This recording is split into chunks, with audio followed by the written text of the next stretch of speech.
Halo Sobat Dosa. Tunggu. Maksudnya dokter sains. Kalian kalau ke dokter pasti pernah dikasih beragam obat-obatan dan salah satunya akan diberi pesan ini. Obat ini harus habis ya.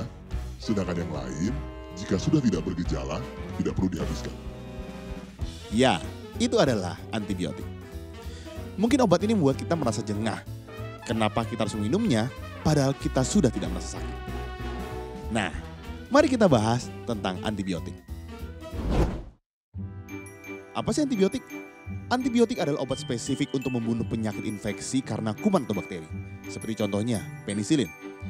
Penisilin adalah antibiotik pertama yang ditemukan oleh Dr. Sir Alexander Fleming untuk mengobati penyakit infeksi. Dan kalian harus tahu, sebelum ditemukan antibiotik, angka kematian pasien akibat infeksi itu sangat tinggi. Maka dari itu, antibiotik menjadi salah satu penemuan revolusioner di bidang kedokteran. Tapi kalian harus paham, kapan antibiotik itu diberikan.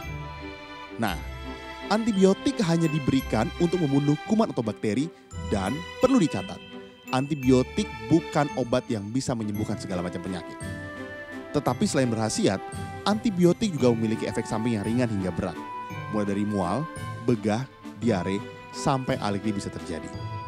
Maka dari itu, penggunaan antibiotik yang tidak tepat sasaran dalam waktu yang lama dapat membunuh bakteri baik dalam tubuh kita. Kemudian pertanyaannya, apakah boleh kita tidak menghabiskan antibiotik?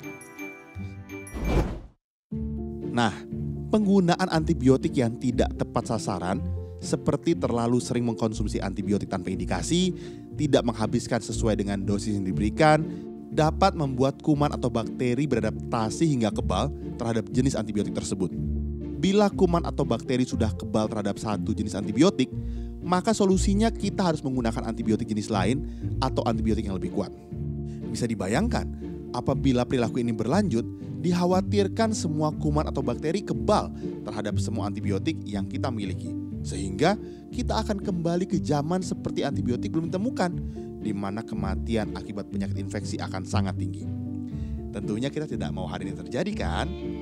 Maka dari itu, pahami penggunaan antibiotik dan gunakan secara bijak.